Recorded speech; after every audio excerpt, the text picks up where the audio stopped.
നമ്മൾ ശ്രദ്ധിച്ച് കേൾക്കണം. നമ്മുടെ ആത്മീയ ജീവിതത്തിൽ നമ്മളെ വളർത്തുന്നത് 3 കാര്യങ്ങളാണ്. ഒന്ന്, ദൈവകൃപ, ഗ്രേസ് ഓഫ് ഗോഡ് എന്ന് പറഞ്ഞാൽ ദൈവം കൂടെ നിന്ന് ദൈവ സാന്നിധ്യം കൊണ്ട് നമ്മളെ നയിക്കും.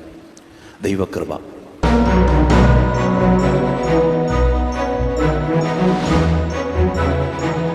നിമിഷം പോലും ജീവിക്കാൻ പറ്റില്ല.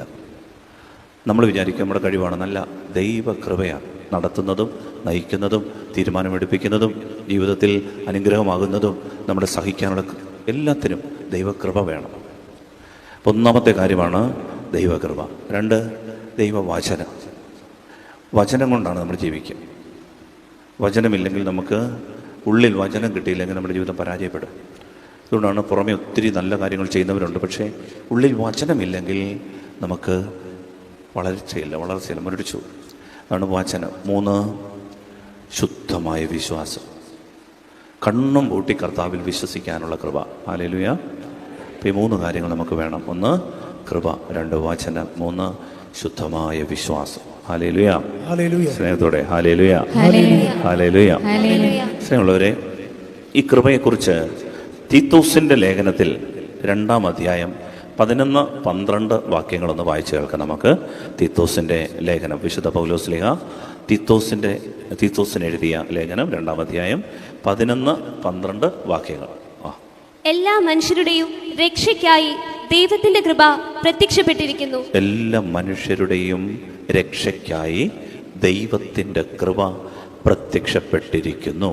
അപ്പൊ ഞാൻ ഒന്ന് ഏറ്റു പറയാമോ? എല്ലാ മനുഷ്യരുടെയും രക്ഷയ്ക്കായി ദൈവത്തിന്റെ കൃപ പ്രത്യക്ഷപ്പെട്ടിരിക്കുന്നു. അതിന്റെ അർത്ഥം എല്ലാ മനുഷ്യരും, അത് ഏത് തരത്തിലുള്ള മനുഷ്യരായിക്കൊള്ളട്ടെ, ഏത് മതത്തിലുള്ളവരായിക്കൊള്ളട്ടെ, ദൈവം പറയാണ് ആ മനുഷ്യരെല്ലാം രക്ഷപ്പെടാൻ ദൈവത്തിന്റെ എന്ത് വേണം? കൃപ വേണം. ഹല്ലേലൂയ. അടുത്ത വചനം. നിർമ്മതത്വവും ലൗകിക മോഹങ്ങളും ഉപേക്ഷിക്കാനും ഈ ലോകത്തിൽ സമചിത്തതയും നീതിനിഷ്ഠയും ദൈവഭക്തിയുമുള്ള ജീവിതം നയിക്കാനും അത് നമ്മെ പരിശീലിപ്പിക്കുന്നു. ഏത്? നിർമ്മതത്വവും ലൗകിക മോഹങ്ങളും ഉപേക്ഷിക്കാനും ഈ ലോകത്തിൽ സമചിത്തതയും നീതിനിഷ്ഠയും ദൈവഭക്തിയുമുള്ള ജീവിതം നയിക്കാനും അത് നമ്മെ പരിശീലിപ്പിക്കുന്നു. ഏത്? കൃപ. കൃപ. അതായത് കൃപയുണ്ടെങ്കിൽ മാത്രമേ, ദൈവവചനം പറയാണ്, നിർമ്മതത്വം. എന്താണ് നിർമ്മതത്വം? നിർമ്മതത്വവും ഞാൻ വിചാരിച്ചത് ഏതാണ്ട് നല്ല അടിപൊളി സാധനമായിരിക്കും എന്ന് കരുതി. നിർമ്മതത്വം നൈർമല്യം പോലെ ഏതാണ്ടാണെന്ന് അന്വേഷിച്ചപ്പോഴാണ് മനസ്സിലായത്. നിർമ്മതത്വം എന്ന് പറഞ്ഞാൽ ദൈവം വേണ്ട എന്ന മനോഭാവം. ദൈവം വേണ്ട. ഈ ലോകത്തിൽ നിർമ്മതത്വം എന്ന് പറഞ്ഞാൽ ദൈവം ഇല്ലെങ്കിലും ഞാൻ ജീവിച്ചു. എന്തിനാ ഈ ദൈവം? വെറുതെ ഒരു ഭാരമല്ലേ മതം? ഇതൊക്കെ എന്തിനാ വെറുതെ ഒരു വലിയ തലവേദന? ഇതിൻ്റെ ഒന്നും ആവശ്യമില്ലെന്നേ. പള്ളി പോണ്ട, പ്രാർത്ഥിക്കേണ്ട, പൗരോഹിത്യം വേണ്ട, സന്യാസം വേണ്ട, സഭ വേണ്ട, ഉദാശ വേണ്ട, ദൈവം വേണ്ട, ബൈബിൾ വേണ്ട, ഞാനൊക്കെ ജീവിക്കുന്ന ആളുകളാണ്. ഇതിൻ്റെ പേരാണ് നിർമ്മതത്വം. പൗലോസ്ലീഹ പഠിപ്പിക്കുകയാണ്, നിർമ്മതത്വവും ലൗകിക മോഹങ്ങളും ഉപേക്ഷിക്കുവാനും എന്ന് പറഞ്ഞാൽ ഈ ലോകത്തിൻ്റെ മോഹങ്ങൾ, ലൗകിക ചിന്തകൾ, ലോകസുഖം, എൻ്റെ സുഖം, എൻ്റെ ഇഷ്ടം, ഇങ്ങനെ ജീവിക്കുന്ന ലൗകിക മോഹങ്ങളും ഉപേക്ഷിക്കാനും ഈ ലോകത്തിൽ സമചിത്തതയും നീതിനിഷ്ഠയും ദൈവഭക്തിയുമുള്ള ജീവിതം നയിക്കാനും കൃപ നമ്മെ പരിശീലിപ്പിക്കുന്നു. Hallelujah, hallelujah.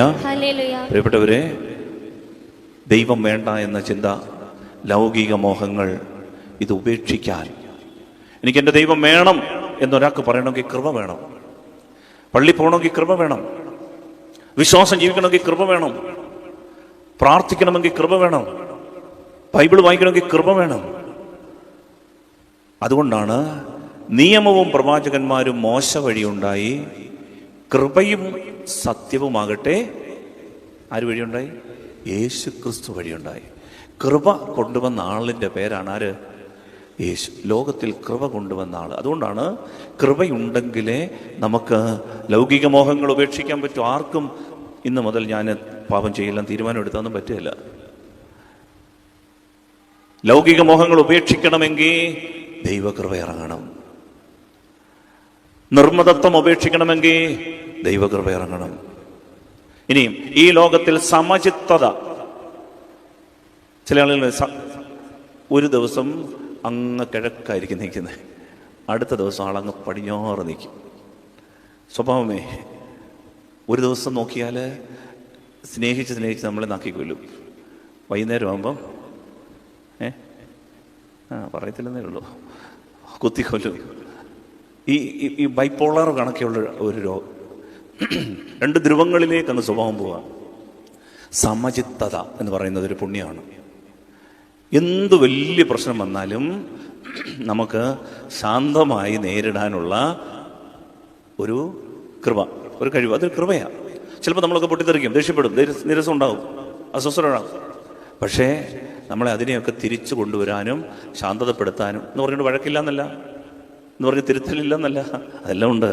പക്ഷേ അത് കഴിഞ്ഞാൽ നമ്മുടെ മനസ്സിനൊരു ശാന്തത കാണും. അങ്ങനൊരു സംഭവമുണ്ട്. ഇതാണ് സമചിത്തത. പ്രാർത്ഥനയിൽ സമചിത്തത എന്ന് പറഞ്ഞാൽ എന്താണെന്നറിയാമോ? പ്രാർത്ഥിക്കുമ്പോൾ സമചിത്തത എന്ന് പറഞ്ഞാൽ ആവശ്യം വരുമ്പം നമ്മൾ പ്രാർത്ഥിക്കും. വീട്ടിൽ വിട്ടുമ്പോൾ കുരിശ് വരയ്ക്കും. ഒരാവശ്യം വന്ന് കൊല്ലാനേക്കരുത്, ഉടനെ നമ്മൾ കുരിശ് വരയ്ക്കും. ഒരപകടം ഉണ്ടാകുമ്പോൾ ദൈവമേ എന്ന് വിളിക്കും. എന്നാൽ ഒരു ആവശ്യവും ഇല്ലാത്ത സമയത്തും നമ്മളെ പരിശുദ്ധാത്മാവ് പ്രാർത്ഥിക്കാൻ ഉണർത്തും. അന്നേരം നമ്മൾ എഴുന്നേറ്റ് പ്രാർത്ഥിക്കും. അതിൻ്റെ പേരാണ് പ്രാർത്ഥനയിൽ സമചിത്തത. ആവശ്യമുള്ളപ്പോഴും പ്രാർത്ഥിക്കും, ഇനി ഒരാവശ്യവും ഇല്ലെങ്കിലും നമ്മൾ പ്രാർത്ഥനയുടെ മനുഷ്യരാണ്. ഇതാണ് സമചിത്തത എന്ന് പറയുന്നത്. ഈ ലോകത്തിൽ സമചിത്തരായി ജീവിക്കുക എന്ന് പറയുന്ന ഒരു ഭാഗ്യം. ഹല്ലേലൂയ. സന്തോഷത്തോടെ ഹല്ലേലൂയ, സ്നേഹത്തോടെ ഹല്ലേലൂയ എന്ന് പറഞ്ഞാൽ വീട്ടിൽ വരുമ്പോൾ നമുക്ക് വട്ടുപിടിച്ച് നാട്ടിലിറങ്ങിയാൽ ഇതുപോലൊരു സ്വഭാവം വേറെയില്ല. എല്ലാവർക്കും കണ്ണിലുണ്ണിയായി. വീട്ടിൽ വന്നു കഴിഞ്ഞാൽ പിന്നെ ഇടി വാഴ പ്രശ്നമാണ്. അങ്ങനൊരു എല്ലാവരും ചിരിക്കുന്നു. അൾത്താരപാലന്മാർ ഒന്നുമില്ലല്ലേ? ഈ സമചിത്തത എന്ന് പറയുന്ന ഒരു പുണ്യമാണ്. ഈ സമചിത്തത കിട്ടാൻ എന്ത് വേണം? കൃപ വേണം. ഹല്ലേലൂയ. സർവ്വവ്യാപി ഹല്ലേലൂയ, ഹല്ലേലൂയ. പരിശുദ്ധാത്മാവിനോടൊന്ന് പ്രാർത്ഥിക്കാം. പരിശുദ്ധാത്മാവേ, എഴുന്നള്ളി വരണമേ. അങ്ങയുടെ ഇഷ്ടദാസിയായ പരിശുദ്ധ മറിയത്തിന്റെ വിമല ഹൃദയത്തിന്റെ ശക്തമായ മധ്യസ്ഥതയാ ഞങ്ങളിൽ നിറയണമേ. ഹല്ലേലൂയ, ഹല്ലേലൂയ. പ്രിയപ്പെട്ടവരെ, പരിശുദ്ധാത്മാവിനോട് പ്രാർത്ഥിക്കുമ്പോൾ കൃപ ലഭിക്കും. കൃപ ലഭിച്ചോരെല്ലാം സ്തുതിച്ചിടട്ടെ, അല്ലേ? അങ്ങനല്ലേ? കൃപ ലഭിക്കുന്നവർക്ക് സ്തുതിക്കാൻ പറ്റും. അതാണ് ഈ ലോകത്തിൽ സമചിത്തതയും നീതിനിഷ്ഠയും. നമുക്കറിയാം, നീതി എന്ന് പറഞ്ഞാൽ അർഹതപ്പെട്ടവന് അർഹതപ്പെട്ട സമയത്ത് കൊടുക്കാൻ പറ്റുന്നതാണ് നീതി. ഒരാൾ വന്ന് നമ്മളോട് ചോദിക്കുകയാണ്, കൊച്ചിനെ ആശുപത്രി കൊണ്ടുപോകണം, ശ്വാസം മുട്ടില്ല, ഒരു 500 രൂപ ഇങ്ങോട്ട് തരാമോ? മറ്റന്നാളേ വാ, കൊടുത്തില്ലെങ്കിലും കുഴപ്പമില്ല, ഇങ്ങനെയൊന്നും പറയില്ല, അല്ലേ? ഈ നീതി, അർഹതപ്പെട്ടവന് അർഹതപ്പെട്ട സമയത്ത് കൊടുക്കുന്നതിൻ്റെ പേരാണ് നീതി. ഈ ലോകത്തിൽ നീതിപൂർവം ജീവിച്ചാൽ നീതിമാന്മാർ, നീതിക്ക് വേണ്ടി ദാഹിക്കുന്നവർ ഭാഗ്യവാന്മാർ. അവരെ ദൈവം ഉയർത്തുമെന്ന് പറയാം. അപ്പം അതുകൊണ്ട് ഈ ലോകത്തിൽ നീതിനിഷ്ഠയോടെ ജീവിക്കണമെങ്കിൽ എൻ്റെ പ്രിയപ്പെട്ടവരെ, അർഹതപ്പെട്ടവർ ജോലിക്കോലി പിടിച്ചു വെക്കാതിരിക്കുക, ജോലി ചെയ്തവന് കാശ് വെട്ടിക്കുക. നമ്മുടെ കയ്യിലിരിക്കുന്ന പൈസ, വല്ലവൻ്റെയും പൈസ, അതെങ്ങനെയായിരുന്നു നമ്മുടെ കൈ, വല്ലവരുടെയും പൈസ നമ്മുടെ കൈ വരാൻ ശ്രമിച്ചുകൊണ്ടേയിരിക്കുക. എപ്പോഴും ഇങ്ങനെ വഞ്ചിച്ചും വക്രിച്ചും അനീതി കാണിച്ചും ജീവിക്കുക. അങ്ങനെ ഒരു ജീവിക്കാൻ എല്ലാ മനുഷ്യരും തത്രപ്പെടുമ്പോൾ ദൈവമക്കൾക്ക് നീതിനിഷ്ഠയോടെ ജീവിക്കാൻ പറ്റും. എപ്പോഴാണെന്നറിയാമോ? ദൈവകൃപ ഉണ്ടെങ്കിൽ. ഹല്ലേലൂയ, ഹല്ലേലൂയ, ഹല്ലേലൂയ. അടുത്തത്, ദൈവഭക്തിയുള്ള ജീവിതം നയിക്കാനും അത് നമ്മെ പരിശീലിപ്പിക്കുന്നു. തീത്തോസ് 2:11-12 വാക്യം പറയാണ്, എല്ലാ മനുഷ്യരുടെയും രക്ഷയ്ക്കായി ദൈവത്തിന്റെ കൃപ പ്രത്യക്ഷപ്പെട്ടിരിക്കുന്നു. നിർമ്മതത്വവും എന്ന് പറഞ്ഞാൽ ദൈവം വേണ്ട എന്ന മനോഭാവം, ലൗകിക മോഹങ്ങളും ഉപേക്ഷിക്കുവാനും ഈ ലോകത്തിൽ സമചിത്തതയും നീതിനിഷ്ഠയും ദൈവഭക്തിയുമുള്ള ജീവിതം നയിക്കാനും അത് കൃപ നമ്മെ പരിശീലിപ്പിക്കും, പ്രാക്ടീസ് തരും. ആരും ജനിക്കുമ്പോഴേ കൃപയും കൊണ്ട് വരുന്നില്ല. ഈശോ മാത്രമേ ഉള്ളൂ പരിശുദ്ധാത്മാവിൽ നിന്ന് ജനിച്ചത്. നമ്മളൊക്കെ ജനിച്ചതിന് ശേഷം മാമോദീസായിലൂടെ നൽകപ്പെടുന്ന പരിശുദ്ധാത്മാവ്. അപ്പോൾ അതുകൊണ്ട് നൽകപ്പെട്ട ഈ പരിശുദ്ധാത്മാവിനെ നമ്മൾ ജ്വലിപ്പിക്കുമ്പോൾ കൃപ നമ്മളിൽ നിറയും. ഹല്ലേലൂയ. അതിനാണ് ഈ ആരാധനയും പ്രാർത്ഥനയൊക്കെ. ഇരുകരങ്ങളും ഒന്ന് ഉയർത്തി കണ്ണൊന്നടച്ച് കർത്താവേ കൃപ എന്നെ പൊതിയാൻ സഹായിക്കണമേ എന്നൊന്ന് പ്രാർത്ഥിക്കാം. Hallelujah, hallelujah. കർത്താവായ ദൈവമേ, ഇപ്പോൾ ഈ മക്കളിലേക്ക് അങ്ങയുടെ പരിശുദ്ധ കൃപ, അവിടുത്തെ കൃപ വ്യാപരിക്കണമേ. കർത്താവെ, നിർമ്മതത്വം ഉപേക്ഷിക്കുവാൻ, ലൗകിക മോഹങ്ങൾ ഉപേക്ഷിക്കുവാൻ, ഈ ലോകത്തിൽ സമചിത്തതയും നീതിനിഷ്ഠയും ദൈവഭക്തിയുമുള്ള ജീവിതം നയിക്കുവാനും ഈ മക്കൾക്ക് അങ്ങയുടെ കൃപ നൽകണമേ, കൃപ നൽകണമേ. കർത്താവെ, ഇപ്പോൾ വചന ശുശ്രൂഷയും ആരാധന ശുശ്രൂഷയും മാധ്യമങ്ങളിലൂടെ സംബന്ധിച്ചുകൊണ്ടിരിക്കുന്ന എല്ലാ മക്കളുടെ മേലും ദൈവത്തിന്റെ കൃപ വ്യാപരിക്കട്ടെ. ദൂരങ്ങളുടെ മേൽ, ദേശങ്ങളുടെ മേൽ കർത്താവിന്റെ കൃപ വ്യാപരിക്കട്ടെ. ഈ മക്കളുടെ മേൽ ദൈവത്തിന്റെ കൃപ വ്യാപരിക്കണമേ. ദൂരങ്ങളിലായിരിക്കുന്ന ഞങ്ങളുടെ പ്രിയപ്പെട്ട മക്കളുടെ മേൽ കർത്താവിന്റെ കൃപ വ്യാപരിക്കട്ടെ. കൃപ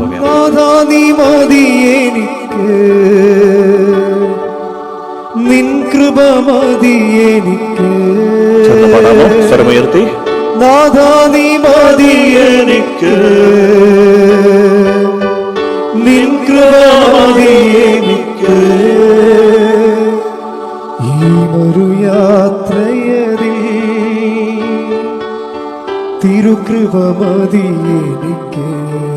ഈ മരുഭൂയാത്രയതിൽ തിരുകൃപ മതി എനിക്ക്. തിരുകൃപ മതി എനിക്ക്. നാഥാ നീ മതി എനിക്ക്, കൃപ തരണമേ. നിൻ കൃപ മതി എനിക്ക്. കൃപ പൊതിയട്ടെ. ഈ മരുയാത്രയതിൽ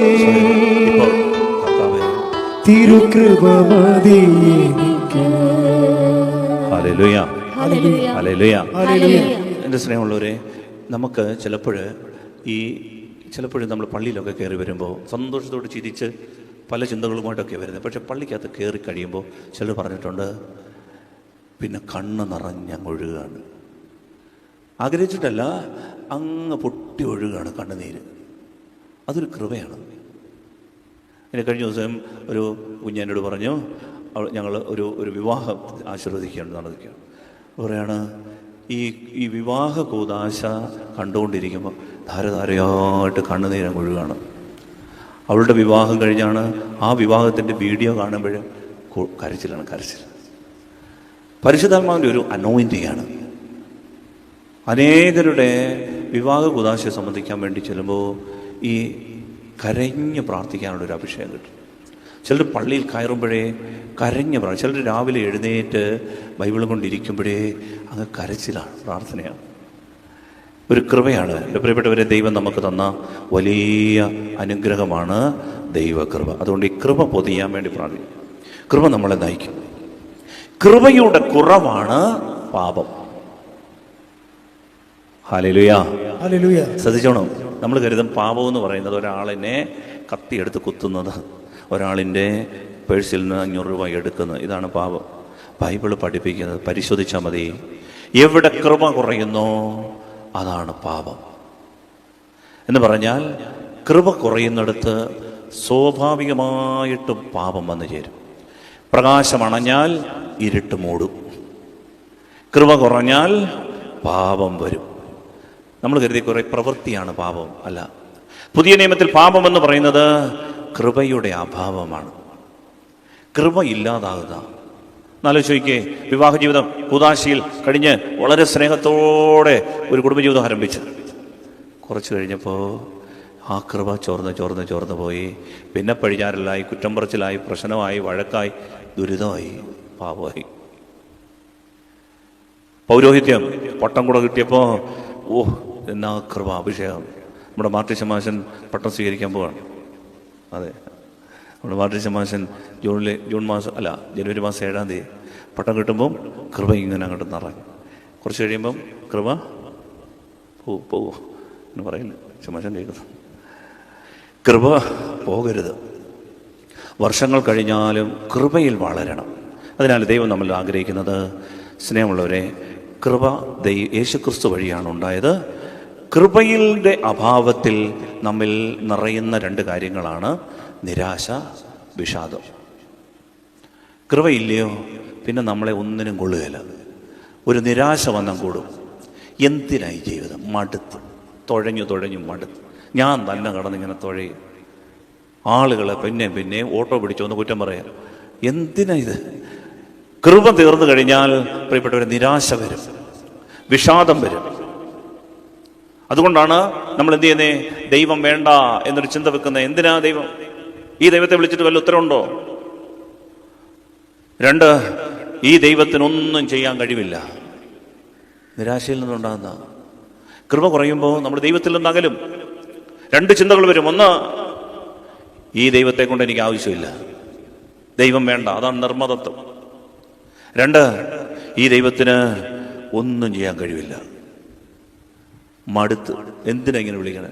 പോയി പണി നോക്കട്ടെ, എനിക്ക് വയ്യ, ദൈവമാണ് പോലും ദൈവം, ഇങ്ങനെയൊക്കെ പറഞ്ഞോളി. പ്രിയപ്പെട്ടവരെ, ഇതാണ് ദൈവനിഷേധം. മിഖായുടെ പുസ്തകം, മിഖ 7-ാം അധ്യായം 8-ാം വാക്യം ഒന്ന് വായിക്കാമോ? മിഖ 7:8. എന്റെ ശത്രുക്കളെ എന്നെക്കുറിച്ച് ആഹ്ലാദിക്കേണ്ട. ദൈവ പൈതല് പറയുന്ന ഒരു പ്രാർത്ഥന ശ്രദ്ധിച്ചേ മക്കളെ. എന്റെ ശത്രുവേ നീ ആഹ്ലാദിക്കേണ്ട, നീ സന്തോഷിക്കേണ്ട.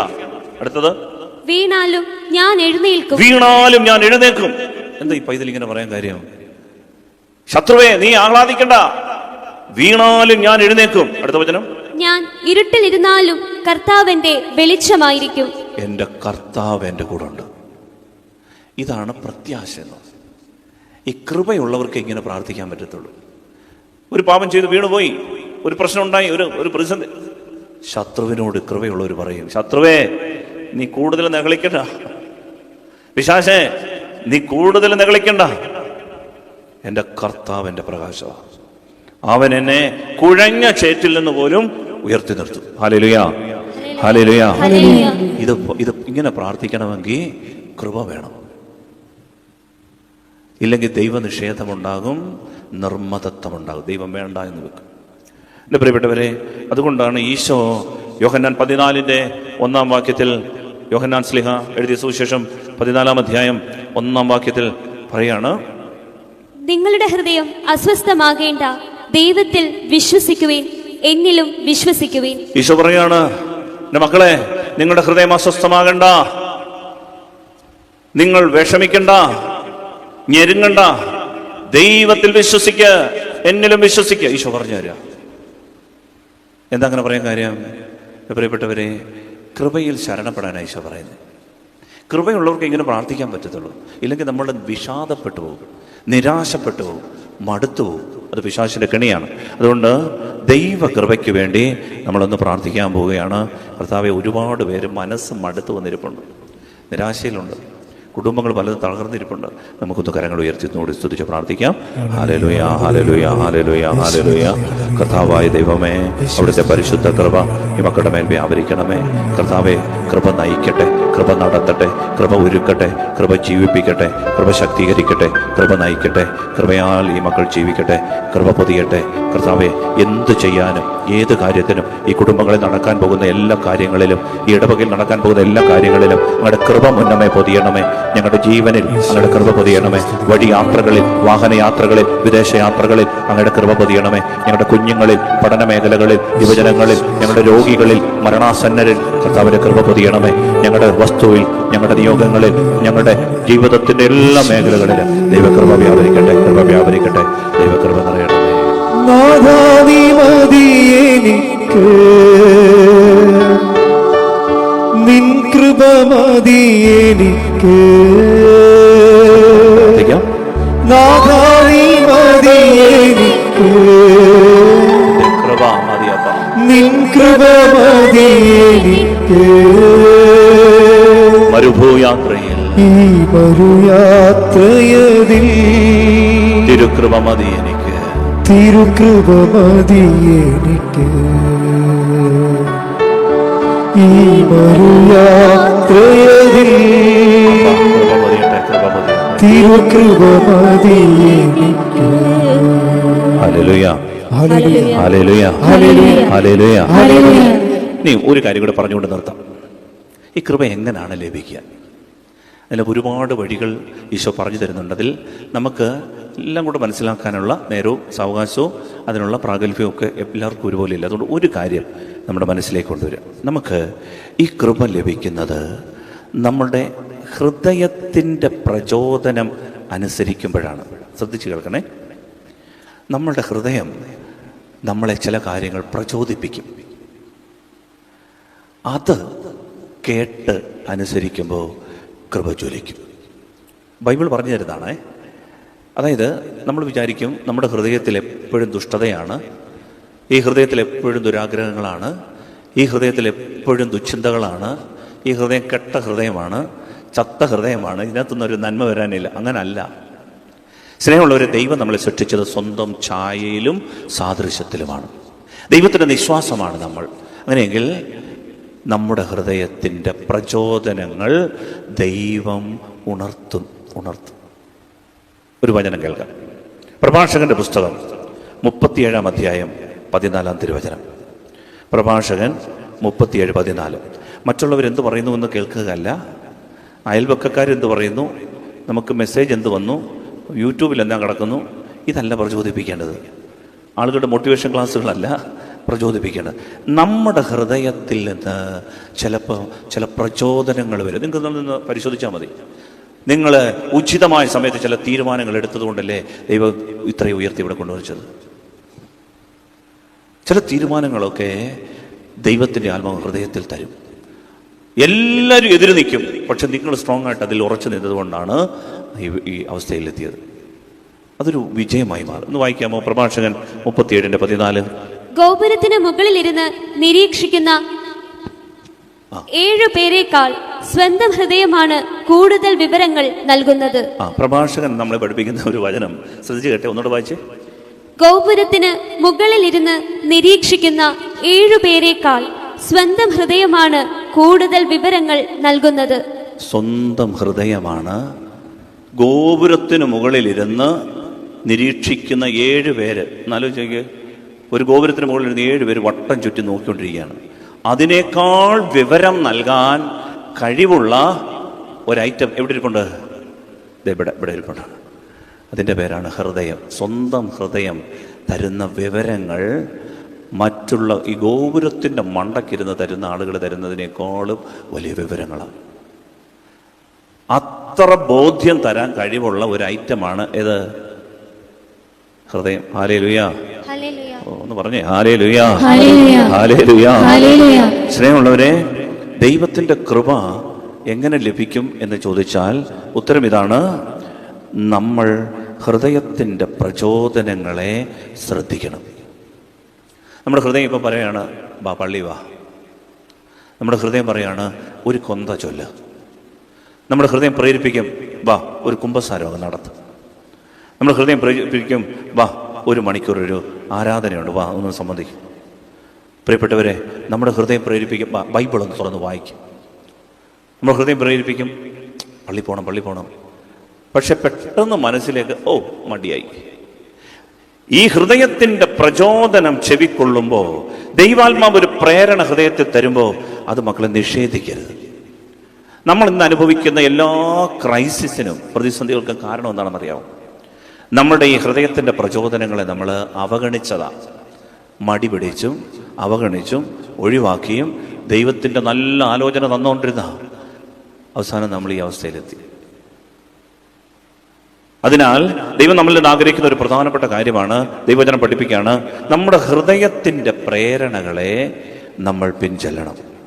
എന്ന് പറഞ്ഞാൽ ദുഷിച്ച പ്രേരണകളല്ല, ദൈവം തരുന്ന പ്രചോദനങ്ങൾ. അതാണ് കർത്താവ് പ്രചോദിപ്പിക്കും. എവിടെ? ഹൃദയത്തിൽ. ചിലരൊക്കെ അത് കേൾക്കാനൊക്കെ കൃപ കിട്ടിയിട്ടുണ്ട്. കർത്താവ് പറഞ്ഞത് കേൾക്കും. ചിലർ കാണും ദർശനങ്ങൾ. അതൊക്കെ വലിയ കൃപകളാണ്. എന്നാൽ എല്ലാ ആളുകൾക്കും ദൈവം തന്നിരിക്കുന്ന ഒരു കൃപയാണ്, ഹൃദയത്തിൽ ദൈവം പ്രചോദനങ്ങൾ തരും. ഹല്ലേലൂയ. സ്വരമെഴുതി ഹല്ലേലൂയ. പ്രഭാഷകന്റെ പുസ്തകം 15 അധ്യായം 9-10 വാക്യങ്ങൾ വായിക്കാമോ? പ്രഭാഷകൻ 15:9-10. സ്തോത്രഗീതം പാപിക്ക് ഇണങ്ങുന്നില്ല, അവൻ കർത്താവിൽ നിന്ന് പ്രചോദനം ഉൾക്കൊള്ളുന്നുമില്ല. അതായത് ഒരാൾ ഇവിടെ വന്നു, നമ്മളിവിടെ പറഞ്ഞ സ്തുതിക്കുക ഹല്ലേലൂയ ഹല്ലേലൂയ, ഒരാൾ മിണ്ടണില്ല, അങ്ങനെ നിൽക്കാന്ന് വെച്ചാൽ, അങ്ങനെ ആരുമില്ല, എല്ലാവരും സ്തുതിക്കുന്നു പ്രാർത്ഥിക്കുന്നുണ്ട്. ഇപ്പോൾ ഒരാൾ അങ്ങനെ മിണ്ടുന്നില്ലെന്ന് വെച്ചോ, ബൈബിൾ പറയുകയാണ് എന്താ കാര്യം എന്നറിയോ? കർത്താവ് അവനെ പ്രചോദിപ്പിക്കുന്നുണ്ട്, പക്ഷേ പ്രചോദനം അവന് ഉൾക്കൊള്ളുന്നില്ല. അപ്പം സ്തോത്രഗീതം പാപിക്ക് ഇണങ്ങില്ല. പാപത്തിൻ്റെ അടിമത്തത്തിലാണെങ്കിൽ, ബന്ധനത്തിലാണെങ്കിൽ ഈ പ്രചോദനം വെളിവരത്തില്ല. ഹൃദയത്തിൽ പ്രചോദനമുണ്ട്, പക്ഷേ ഈ പ്രചോദനം നമുക്കൊരു ഗുണകരമായി മാറത്തില്ല. കാരണം ഉദാഹരണത്തിന് മൂക്കടഞ്ഞിരിക്കുക, മണം കിട്ടുമോ?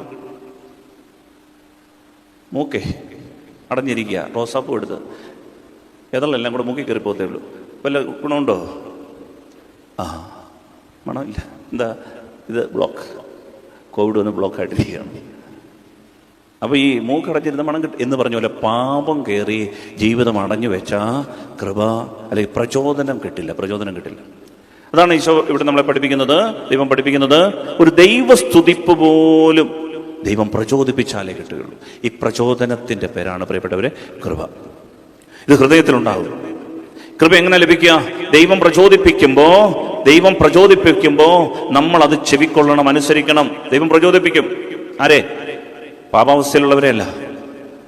കുമ്പസാരിച്ച് കൃപയിൽ നിൽക്കുമ്പോൾ ദൈവം പ്രചോദിപ്പിക്കും.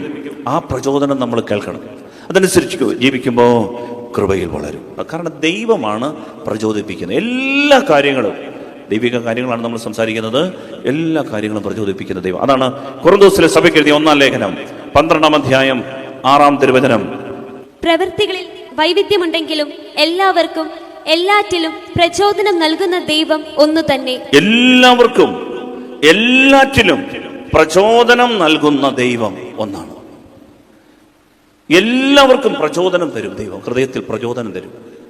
പ്രിയപ്പെട്ടവർ, ഇൻസ്പയർ ചെയ്യും. കമാൺ, ഇത് ചെയ്യ്, അത് ചെയ്യ്, ഈ വഴി കൂടെ പോകും, ഇങ്ങനെ ഇത് ചെയ്യും, ഈ പുണ്യം ചെയ്യും, ഇന്നാളെ സഹായിക്കും, പള്ളിയിൽ വാ, ആരാധിക്കുക, ഒരു കൊന്ത ചൊല്ല, ബൈബിൾ വായിക്കും, പ്രചോദനം, ഒരു പാട്ട് പാടും, ഒന്ന് സ്തുതിക്കുക, പ്രചോദനം തരും. പാപിക്ക് ഈ പ്രചോദനം ഇണങ്ങുകയല്ല, കാരണം ബ്ലോക്കാണ്. അതുകൊണ്ട് നന്നായി കുമ്പസാരിച്ച് പാപമോചനം സ്വീകരിച്ച പ്രചോദനങ്ങൾ ഉൾക്കൊള്ളാൻ പറ്റും. സ്നേഹമുള്ളവരെ, അങ്ങനെ പ്രചോദനം ഉൾക്കൊണ്ടാൽ കൃപ വളരും, കൃപയിൽ വളരും. ഇതാണ് കൃപയിൽ വളരാനുള്ള വഴി, ദൈവ പ്രചോദനം ഉൾക്കൊള്ളുക. ഹല്ലേലൂയ. ഇനി കൃപയിൽ വളർന്നില്ലെങ്കിലോ? യോബിന്റെ പുസ്തകം 8-ാം അധ്യായം 11, 12, 13 വാക്യങ്ങൾ. നമ്മളിപ്പം ഈ പ്രചോദനമൊക്കെ അങ്ങ് അവഗണിച്ചെന്ന് വെച്ചു. കുറേ നാൾ കഴിഞ്ഞ് നമുക്കിപ്പോൾ പ്രചോദനമൊന്നും കേൾക്കുന്നില്ല. ദൈവം ഉണ്ടോയെന്ന് പോലും അറിയത്തില്ല. പണ്ട് ചാടി എഴുന്നേറ്റ്, പള്ളി എന്ന് പറഞ്ഞാൽ എന്താ ആവേശമായിരുന്നു, കുർബാന എന്ന് പറഞ്ഞാൽ എന്താ ആവേശമായിരുന്നു, പ്രാർത്ഥിക്കാൻ കാരണവന്മാരൊക്കെ എഴുന്നേറ്റ് അവർ എഴുന്നേൽപ്പിച്ചില്ലെങ്കിലും എഴുന്നേറ്റ് പ്രാർത്ഥിക്കുമായിരുന്നു. ഭയങ്കര തീക്ഷ്ണതയായിരുന്നു. ഇപ്പം എല്ലാം അങ്ങോട്ട് പോയി. കാരണം എന്തെന്നറിയാമോ? പ്രചോദനം അങ്ങോട്ട് കിട്ടുന്നില്ല, റിസൾട്ട് കിട്ടുന്നില്ല. പ്രിയപ്പെട്ടവരെ ശ്രദ്ധിച്ച യോബിന്റെ പുസ്തകം 8, 11, 12, 13 വാക്യങ്ങൾ. ചതുപ്പ് നിലത്തിലല്ലാതെ ഞാങ്ങണ വളരുമോ? ചതുപ്പ് നിലത്തിലല്ലാതെ ഞാങ്ങണ വളരുമോ? നനവ് കൂടാതെ പോട്ടപ്പുല്ല് വളരുമോ? നനവില്ലാത്തടത്ത് പോട്ടപ്പുല്ല് വളരുമോ? അത് പറയാൻ കാര്യം എന്താണെന്നറിയാമോ? അതായത് ഈ ചതുപ്പ് നിലം എന്ന് പറഞ്ഞാൽ ബൈബിൾ പറയുന്നത്, അത് ചതുപ്പ് നിലം എന്ന് പറഞ്ഞു കഴിഞ്ഞാൽ ചവിട്ടിയെ താന്നു പാപത്തിൻ്റെ ഒരു മേഖലയാണ്. ചവിട്ടി ഒരു ചെറിയൊരു കൊള്ളാലോ, ദേ പോന്നു തീർന്നു. ചതുപ്പ് നിലം. നനഞ്ഞ നിലത്തല്ലാതെ പോട്ടപ്പുല്ല് വളരുമോ? ചതുപ്പ് നിലത്തല്ലാതെ ഞാങ്ങണ വളരുമോ എന്ന് പറഞ്ഞാൽ, കൃപയില്ലാത്ത അവസ്ഥയിൽ ജീവിച്ചാൽ ഓട്ടോമാറ്റിക്ക് ഈ ഞാങ്ങണ പാപം വളരും, പോട്ടപ്പുല്ല് വളരും. ഒരു ഗുണമില്ല. കൃപയില്ലാത്ത ഒരു ജീവിതത്തിൽ പ്രത്യേകിച്ച് പാപമൊന്നും ചെയ്യണ്ട, പാപം അവിടെ ഉണ്ട്. കൃപയിൽ വളർന്നില്ലെങ്കിൽ എൻ്റെ പ്രിയപ്പെട്ടവരെ, ഈ ചതുപ്പ് നിലത്ത് ഞാങ്ങണ വളരുന്ന കണക്കേ, പോട്ടപ്പുല്ല് വളരുന്ന കണക്കേ പാപം വളരും. കുറ്റിച്ചെടി പിടിച്ച ജീവിതം. അടുത്ത വചനം വായിച്ചേ. തഴച്ചു വളരുമെങ്കിലും വെട്ടിയെടുക്കാതെ തന്നെ അവ മറ്റു ചെടികളെക്കാൾ വേഗത്തിൽ ഉണങ്ങിപ്പോകും.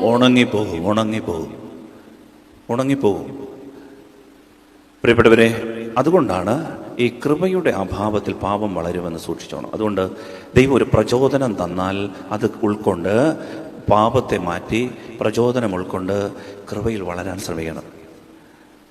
സമചിത്തതയും, ലൗകിക മോഹങ്ങൾ വെടിയാൻ, നിർമ്മതത്വം വെടിയാൻ, ദൈവനിഷേധം വെടിയാൻ, സമചിത്തതയുണ്ടാകാൻ, നീതിനിഷ്ഠ ഉണ്ടാകാൻ, ദൈവഭക്തിയിൽ വളരാൻ കൃപ വേണം. കൃപ വേണം. കൃപയുണ്ടെങ്കിലേ നമ്മുടെ ജീവിതം ധന്യമാവുകയുള്ളൂ. അതുകൊണ്ട് ഈ കൃപ, അതുകൊണ്ട് ഈശോ നമ്മളോട് പറഞ്ഞൊരു ഉപദേശം ഇതാണ്, ദൈവം പഠിപ്പിക്കുന്ന ഇതാണ്.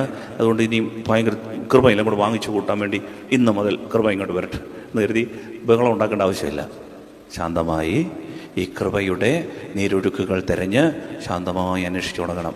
ദിവസങ്ങൾ കൊണ്ട്, മാസങ്ങൾ കൊണ്ട്, വർഷങ്ങൾ കൊണ്ട് നമ്മൾ കൃപയിൽ വളരും. അല്ലാതെ ഒറ്റയടിക്ക് കൃപ അങ്ങനെയല്ലേ ഒരൊറ്റ ആഴ്ചയോടെ ധ്യാനം കൂടി ലോകം കീഴ്മേൽ മറിക്കാൻ ആഗ്രഹിച്ചവരൊക്കെ ഇന്നത്തെ അവസ്ഥ എന്താണെന്ന് അന്നേരം തന്നെ ബൈബിൾ എടുത്ത് വെളിച്ചപ്പാടുകളായി മാറിയവരൊക്കെ ഉണ്ട്. ഇന്ന് അവരുടെ അവസ്ഥയൊക്കെ എന്താണെന്നറിയാം. എന്നാൽ കൃപയിൽ വളരുക എന്ന് പറഞ്ഞാൽ വർഷങ്ങൾ കഴിഞ്ഞാലും, ഞാൻ ഈ ജയേഷ് ബ്രദറിനെ ഇങ്ങനെ കാണാറുണ്ട്. എത്ര വർഷം ഇപ്പോൾ ശുശ്രൂഷയിലായിട്ട്? 20 വർഷത്തെ മേലെ. 20 വർഷമായിട്ട് കീബോർഡ് സയൻറ്റിഫിക്കായിട്ട് പഠിച്ചിട്ടില്ല. ആദ്യമൊക്കെ ഇത് പാടിയപ്പോൾ എല്ലാവരും കളിയാക്കിയതാണ്, കൺവെൻഷൻ. പക്ഷേ നിങ്ങൾക്കറിയാമോ, പാട്ടൊക്കെ അദ്ദേഹം ട്യൂൺ ചെയ്ത് സത്യവചനം നിത്യവചനം അല്ലേ, അങ്ങനെ പാട്ടൊക്കെ അദ്ദേഹം തന്നെ എഴുതി ട്യൂൺ ചെയ്ത പാട്ടുകളാണ്. കൃപ 20 വർഷമായിട്ട് ഈ കൃപയിൽ ഇങ്ങനെ നിൽക്കുക. 9 വയറ് കഴിയുന്നത് ഈ പാട്ടുകൊണ്ടാണ്. ഒരു വീട്ടിൽ രോഗികളായ 2 പേര്, അപ്പനും അമ്മ, ഭാര്യ, 3 മക്കൾ, അദ്ദേഹം. പ്രിയപ്പെട്ടവരെ, 9 പേര് കഴിയുന്നത് ദൈവം ഒത്തിരി ഒന്നും കൊടുത്തിട്ടല്ല, ഉള്ളത് കൊണ്ട്. പക്ഷേ അദ്ദേഹത്തെ കൃപ ഹല്ലേലൂയ. 20 വർഷമായിട്ട് നിലനിൽക്കാനുള്ള കൃപ, നിലനിൽപ്പിൻ്റെ വരം, കൃപ. ഇത് പറഞ്ഞത് കേട്ടിട്ട് എൻ്റെ ജേഷ്വർ തീരുമാനിക്കത്തില്ല, ഞാൻ വേണ്ട എന്നല്ല. ഇന്ന് കൃപാസനത്തിൽ ഇന്ന് ലക്ഷക്കണക്കിന് ആളുകൾ വരുന്നത് കൃപാസനത്തിലെ ഗായകനാണ്, അവിടുത്തെ ഔദ്യോഗിക ഗായകനാണ്. പ്രിയപ്പെട്ടവരെ, ഇതാണ് കൃപ. അതുകൊണ്ടാണ് ഏശയ്യ 52:12 പറയും. ഏശയ്യയുടെ പുസ്തകം 52-ാം അധ്യായത്തിൻ്റെ 12-ാം വാക്യം പറയും, നമ്മൾ തിടുക്കം കൂട്ടണ്ട, കൃപ ഒറ്റയടിക്കൊക്കെ വാങ്ങിക്കാൻ നിൽക്കണ്ട, ദൈവം കൃപയിൽ വളർത്തും പടിപടിയായി. ലക്ഷ്യം എന്തുമാകട്ടെ, ഇപ്പം നമ്മളായിരിക്കുന്ന അവസ്ഥയിൽ കൃപ അനുഭവിക്കാൻ പഠിച്ചാൽ മതി. ഒന്നുകൂടെ പറയുന്നു, നമ്മൾ പ്രോജക്റ്റ് എഴുതി ദൈവമേ ഇത് നടത്തി തരാൻ വേണ്ടി പറയാൻ കൊടുക്കരുത്. മറിച്ച് നമ്മൾ കൃപയിൽ നിലനിന്നാൽ മതി, ദൈവത്തിന്റെ പ്രോജക്റ്റുകൾ നടക്കും. ഹല്ലേലൂയ, ഹല്ലേലൂയ, ഹല്ലേലൂയ. യേശയ്യ 52:12 വായിക്കാമോ? നിങ്ങൾ തിടുക്കം കൂട്ടേണ്ട, വേഗം ഓടുകയും വേണ്ട, കർത്താവ് നിങ്ങളുടെ മുൻപിൽ നടക്കും, ഇസ്രായേലിന്റെ ദൈവമായിരിക്കും നിങ്ങളുടെ പിൻകാവൽക്കാരൻ. തിടുക്കം വേണ്ട, ഓടുകയും വേണ്ട, ദൈവം മുമ്പിൽ പതിയെ നടന്നോളൂ. ദൈവം നടക്കും. ആ ദൈവം നിങ്ങളുടെ പിൻകാവൽക്കാരനായിട്ടും ഉണ്ടാകും. നമ്മൾ പതിയെ അങ്ങോട്ട് നീങ്ങാം. ധൃതി വെച്ച് കീഴ്മേൽ മറിക്കാനൊന്നും നിൽക്കണ്ട. എൻ്റെ പ്രിയപ്പെട്ടവരെ, ചിലർ വന്ന് ചോദിക്കുക, അച്ഛാ ഇതെന്തോ, ഇതൊന്നും ഇല്ല ഇവിടെ. ധൃതി വെക്കണ്ട, വേഗം കൂട്ടണ്ട. കർത്താവ് കൃപയിൽ നിലനിർത്താൻ വേണ്ടി പ്രാർത്ഥിച്ചാൽ മതി. ഹല്ലേലൂയ. സ്നേഹത്തോടെ ഹല്ലേലൂയ, ഹല്ലേലൂയ, ഹല്ലേലൂയ, ഹല്ലേലൂയ. സ്നേഹമുള്ളവരെ, അതുകൊണ്ടാണ് നമ്മൾ ഈ കൃപയിൽ വളരണം. ജെറമ്യായുടെ പുസ്തകം 7-ാം അധ്യായം 24. അവരാകട്ടെ അനുസരിക്കുകയോ കേൾക്കുകയോ പോലുമോ ചെയ്തില്ല, തങ്ങളുടെ ദുഷ്ടഹൃദയത്തിന്റെ പ്രേരണയനുസരിച്ച് തന്നിഷ്ടം പോലെ അവർ നടന്നു, അവരുടെ നടപ്പ് മുന്നോട്ടല്ല പിന്നോട്ടായിരുന്നു. അതായത് ദൈവം വേദനയോട് പറയുകയാണ്, ഈ മനുഷ്യൻ പാപം ചെയ്ത് പാപത്തിൻ്റെ ബന്ധനത്തിലാണെങ്കിൽ ഹൃദയം ദുഷ്ടഹൃദയമാകും. അപ്പോൾ ദുഷ്ടഹൃദയത്തിൻ്റെ പ്രേരണയനുസരിച്ച് ഇവർ നടക്കും. അവർ കരുതും നടക്കുക. പക്ഷേ ഈ നടപ്പ് ദൈവം പറയാം മുന്നോട്ടല്ല പിന്നോട്ടാണ്. എൻ്റെ പ്രിയപ്പെട്ടവരെ, വളരെ ശ്രദ്ധിക്കണമേ. നമ്മൾ മുന്നോട്ടാണോ നടക്കുന്നത് അതോ പിന്നോട്ടാണോ എന്ന് പറഞ്ഞാൽ ദൈവാത്മാവിൻ്റെ പ്രചോദനമുള്ളവർക്ക് മാത്രമേ ഒരു പടി കൂടി വളരാൻ പറ്റൂ, മുന്നോട്ട് നടക്കാൻ പറ്റും. ഇല്ലെങ്കിൽ എല്ലാവരും വിചാരിക്കും നടക്കുക, വട്ടക്കൊട്ടെ വെള്ളം കോരുക എന്ന് പറഞ്ഞാൽ മതി, ഒന്നും കിട്ടുകയില്ല. നടപ്പ് പിന്നോട്ടാണ്. പിശാച് ഒന്നുകിൽ, ശ്രദ്ധിക്കണേ, പിശാച് നമ്മളെ ചെയ്യുന്നത് എന്താണെന്ന് അറിയാമോ? പിശാച് ഒന്നുകിൽ നമ്മളെ പിന്നോട്ട് വലിക്കും, വീണില്ലെങ്കിൽ മുന്നോട്ടൊരൊറ്റ തള്ളുക. ഇതാ പിശാചിൻ്റെ രീതി. നിങ്ങൾ ശ്രദ്ധിച്ചാൽ മതി. നിങ്ങളൊരു അനുഗ്രഹമാകാതിരിക്കാൻ പിശാച് നിങ്ങളെ എപ്പോഴും പിടിച്ച് പിന്നോട്ടാക്കും. പ്രാർത്ഥിക്കേണ്ട, പള്ളിയിൽ പോകണ്ട, കൊന്ത വേണ്ട, ബൈബിള് വേണ്ട, ഇന്ന് കടന്നേക്കാം, ഇന്ന് സന്ധ്യാപ്രാർത്ഥന വേണ്ട, ഇങ്ങനെ വേണ്ട പിന്നോട്ട് വലിക്കും. ഇനിയും അല്ലാത്തവരെ എന്ത് ചെയ്യുമെന്ന് അറിയാം പിശാച്? ഒരു മൊബൈൽ അങ്ങോട്ട് കൊടുത്തിട്ട് ഒറ്റ തള്ളു മുന്നോട്ട് തള്ളിയിടും. എന്നാ സ്പീഡാണെന്നറിയാമോ? ടൈമില്ല. നേരെ നമ്മുടെ സമയം മുഴുവൻ പിശാച് മോഷ്ടിച്ചുകൊണ്ട് പോവുക. ഒരു മൊബൈൽ തന്നിട്ട് സമയമില്ല. ഇത് എവിടെ പോയി? എല്ലാവർക്കും 24 മണിക്കൂറേ ഉള്ളൂ. നമുക്ക് വേണ്ടി 28 മണിക്കൂർ കിട്ടുമോ? 24 മണിക്കൂറേ ഉള്ളൂ. സമയം പോയി. പിന്നെ പഠിത്തമില്ല, പഠിച്ചാൽ തലേ കയറുന്നില്ല. നമുക്ക് പിന്നെ ജോലിയെല്ലാം കറിക്ക് ഉപ്പ് കുറഞ്ഞോ കൂടിയോ ആകെപ്പാടെ വിഷയം. പിശാചൻ 2 രീതി. ഒന്നി പിടിച്ച് പിന്നോട്ട് വലിക്കും, ഇല്ലെങ്കിലോ അവൻ കൊണ്ടുവന്ന് ഈ മാധ്യമങ്ങളിൽ തള്ളിയിടും, സ്പീഡ് കൂട്ടുകളെ. ഈ 2 രീതിയിൽ നമ്മൾ തകർന്നു പോകും. അതുകൊണ്ടാണ് കർത്താവ് പറയുന്നത്, തിടുക്കം വേണ്ട, വേഗം കൂട്ടുകയും വേണ്ട, ഞാൻ നിങ്ങളുടെ മുമ്പിൽ നടന്നോളാം, നിങ്ങളുടെ പിൻകാവൽക്കാരനായിട്ട് ഞാൻ ഉണ്ടായിക്കൊള്ളാം. എന്നാൽ ജെറമ്യാ പറയാണ്, അവരുടെ ദുഷ്ടഹൃദയത്തിൻ്റെ പ്രേരണ കൊണ്ട് അവർ മുന്നോട്ട് നടക്കുകയാണെന്ന് പറഞ്ഞു. പക്ഷേ അവരുടെ നടപ്പ് പിന്നോട്ടായി പോയി. എൻ്റെ പ്രിയപ്പെട്ടവരെ, കൃപയില്ലെങ്കിൽ നമ്മൾ വളരില്ല.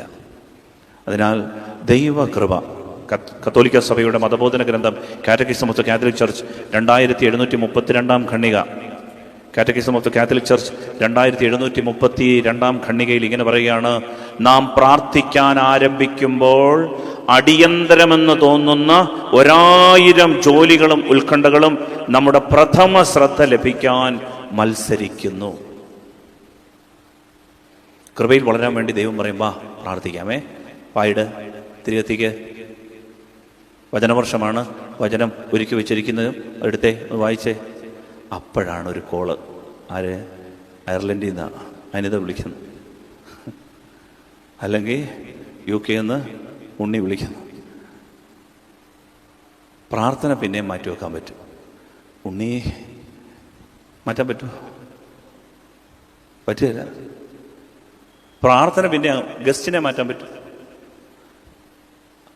കറിക്ക് അരിഞ്ഞു വെച്ചിട്ട് അത് കളയാൻ പറ്റും. പ്രിയപ്പെട്ടവരെ, ബൈബിൾ കൃത്യമായിട്ട് സഭാപിതാക്കന്മാർ പഠിപ്പിക്കുകയാണ്, നാം പ്രാർത്ഥിക്കാൻ ആരംഭിക്കുമ്പോൾ അടിയന്തരമെന്ന് തോന്നുന്ന 1000 ജോലികളും ഉത്കണ്ഠകളും നമ്മുടെ പ്രഥമ ശ്രദ്ധ ലഭിക്കാൻ മത്സരിക്കുന്നു എന്ന് പറഞ്ഞാൽ, നമ്മുടെ ആദ്യത്തെ ശ്രദ്ധ, പ്രാർത്ഥിക്കാൻ അങ്ങോട്ട് ഇരിക്കുമ്പോൾ ആദ്യത്തെ ശ്രദ്ധ ഇത് എനിക്ക് എന്ന് പറഞ്ഞുകൊണ്ട് പല ടൈപ്പിലുള്ള വിളികൾ വരും. കൃപ വളരുമോ? ഹൃദയത്തിൻ്റെ പ്രചോദനം ഉൾക്കൊണ്ട് പ്രാർത്ഥിക്കാനിരുന്നതാ. അപ്പോൾ പല ചിന്തകൾ, ആളുകൾ, ഗസ്റ്റ്, ഫോണ്,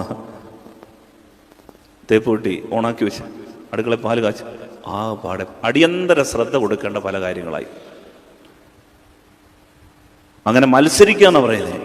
എൻ്റെ പ്രിയപ്പെട്ടവരെ, കൃപയിൽ വളരണമെങ്കിൽ ഈ പ്രചോദനങ്ങൾ ഉൾക്കൊണ്ട് വില കൊടുക്കണം, എങ്കിലേ വളരുകയുള്ളൂ. മഴയാണ് വെച്ചാൽ രാവിലെ മഴയായതുകൊണ്ട് 6:30 കുർബാന എത്ര മണിക്കാണ് എന്ന് ചോദിക്കേണ്ട ആവശ്യമുണ്ടോ? മഴയായതുകൊണ്ട് ഏത് പ്രതിസന്ധികളെ നേരിട്ട് കൃപയിൽ വളരാൻ നമ്മുടെ പൂർവ്വപിതാക്കന്മാർ ശ്രമിച്ചത്. അതുകൊണ്ടാണ് പ്രിയപ്പെട്ടവരെ, അവരുടെ കൃപ ഇന്ന് നിലനിൽക്കുന്നതുകൊണ്ടാണ് നമ്മുടെ വീടുകളൊക്കെ നിലനിൽക്കുന്നത്. ആ കൃപ അവരെ പൊതിഞ്ഞു. കൃപ ഒരു ഊർജ്ജമാണ്, ഒരു എനർജിയാണ്. ആ കൃപ നമ്മൾ ആവുന്ന സമയത്ത്, ആരോഗ്യമുള്ള സമയത്ത് നേടിയെടുത്ത് ശേഖരിച്ച് വെച്ചാൽ ആ എനർജി വർക്ക് ചെയ്യും. Energy can never be destroyed. It can be converted to another energy. ഒരു എനർജി ആയിട്ട് അത് നമ്മുടെ വീട്ടിലുണ്ടാവും, നമ്മുടെ കൂടെ ഉണ്ടാവും. അതുകൊണ്ട് കൃപ നഷ്ടപ്പെടാതിരിക്കാൻ വേണ്ടി നമ്മൾ പ്രാർത്ഥിക്കണം. ഹല്ലേലൂയ. നമ്മൾ മുന്നോട്ട് നടക്കണമെങ്കിൽ ദൈവാത്മാവിൻ്റെ പ്രേരണ കിട്ടണം, ദൈവത്തിൻ്റെ പ്രചോദനം കിട്ടണം. അത് ഹൃദയത്തിലാണ് കിട്ടുന്നത്. ബ്ലോക്കാണെന്നുണ്ടെങ്കിൽ, ഹൃദയത്തിൻ്റെ ബ്ലോക്കല്ല, പാപം ചെയ്തുള്ള ബ്ലോക്കാണെങ്കിൽ നമുക്ക് കൃപയിൽ വളരാൻ പറ്റില്ല. അതിനാൽ കർത്താവിനോട് പ്രാർത്ഥിച്ച് ഒരു ആശീർവാദം സ്വീകരിക്കാൻ പോവുകയാണ്. ദൈവമേ, അങ്ങയുടെ സന്നിധിയിൽ ഞങ്ങൾ വളർന്നതിൻ്റെ അടയാളമായി കൃപ കൊണ്ട് ഞങ്ങളെ പൊതിയണമേ എന്ന്